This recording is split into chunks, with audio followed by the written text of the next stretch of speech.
देखे मैंने सबके सपने होते पूरे, जब बारी आई तो ये सपने फिर क्यों हमसे रूठे। क्या दिल लगी में टूटे या फिर पहले खुद को ढूंढे। कहना तो चाहते काफी कुछ पर अब न बोल पाते। बातों ही बातों में जो ये बात करते हैं, सुनाई भी देते या बस किताब पढ़ते हैं। ना गुलाम हम किसी के ना कलाम छोड़ते हैं, और इस सामने से आके हमें हाथ जोड़ते हैं।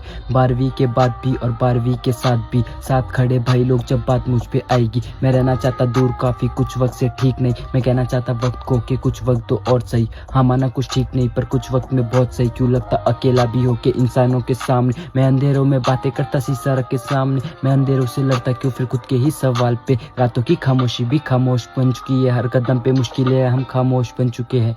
सोचा नहीं था जिंदगी में हारेंगे कभी, जिंदगी ने खेला खेल और हम आ गए कहीं।